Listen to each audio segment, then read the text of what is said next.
ನಾವು ಇದು ಎನ್ಕ್ವೈರಿ ಮಾಡ್ತೀವಿ ಅಂತ ಹೇಳಿದರೆ ಮಾನ್ಯ ಮುಖ್ಯಮಂತ್ರಿಗಳು ಕೂಡ ಹೇಳಿದ್ದಾರೆ. ಬಿಜೆಪಿಯವರು ಇದಕ್ಕೆ ರಾಜಕಾರಣ ಮಾಡ್ತಾ ಇದ್ದಾರೆ.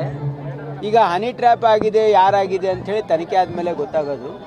ಆಮೇಲೆ ಇಡೀ ರಾಜ್ಯದ ಜನರಿಗೆ ಗೊತ್ತಿದೆ ಯಾರ್ಯಾರು ಸಚಿವರು ಶಾಸಕರು ಹೈಕೋರ್ಟಲ್ಲಿ ಹೋಗಿ ವಿಡಿಯೋ ರಿಲೀಸ್ ಮಾಡಬಾರ್ದಂತ ಸ್ಟೇ ತಂದಿದ್ದಾರಲ್ಲ ಅವರಿಗೆ ಕೇಳಬೇಕು. ಸರಿ ಮಾಡಲಿಲ್ಲ ಸಿಬಿಐ ತನಿಖೆ. ಅವ್ರಿಗೆ ಮುಕ್ತ ಅವಕಾಶ ಇತ್ತು, ಅವರಿಗೆ ಮುಕ್ತ ಅವಕಾಶ ಇತ್ತು, ಅವರು ಮಾಡಿಲ್ಲ. ಅವ್ರು ಯಾವುದೇ ತನಿಖೆ ಅವ್ರ ಅವಧಿಯಲ್ಲಿ ಸಿಬಿಐ ಕೊಟ್ಟಿಲ್ಲ. ನಮ್ಮ ರಾಜ್ಯ ಸರ್ಕಾರ ನಮ್ಮ ಪೊಲೀಸ್ ಆಫೀಸರ್ ಕಾಂಪಿಟೆಂಟ್ ಇದ್ದಾರೆ. ಕಂಪ್ಲೇಂಟ್ ಬಂದರೆ ಎನ್ಕ್ವೈರಿ ಮಾಡ್ತಾರೆ.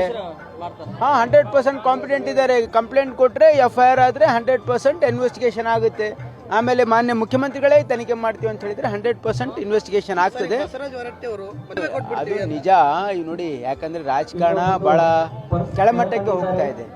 ಇದು ಈ ರಾಜ್ಯದ ಜನರ ಬಹಳ ಸೌಮ್ಯ ಸ್ವಭಾವದ ಜನ.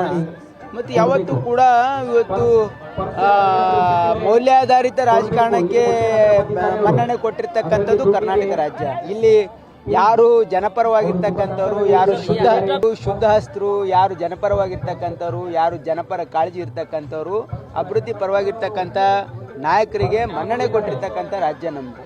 ಹಾಗಾಗಿ ಇದು ರಾಜಕಾರಣ ಕುಲುಷಿತ ಆಗ್ತಾ ಇದೆ. ಇದು ಬಿಜೆಪಿಯವರಿಂದ ಪ್ರಾರಂಭ ಆಗಿದೆ. ನಾನು ಯಾಕೆ ಹೇಳ್ತಾ ಇದ್ದೀನಿ ಅಂದರೆ, ನೋಡಿ, ನಾನು ಹೇಳಬೇಕಾಗಿಲ್ಲ. ಯಾರ್ಯಾರು ಕೋರ್ಟಲ್ಲಿ ಹೋಗಿ ಸ್ಟೇ ತಗೊಂಡಿದ್ದಾರೆ ಅವ್ರಿಗೆ ಕೇಳಬೇಕು. 100% ಆಗಬೇಕು. ಇದು ಶುದ್ಧೀಕರಣ ಮಾಡ್ತಕ್ಕಂಥ ಅಧಿಕಾರ ಯಾರಿಗಿದೆ? ಪ್ರಜಾಪ್ರಭುತ್ವ ಅಂದರೆ ಜನರಿಗಿದೆ.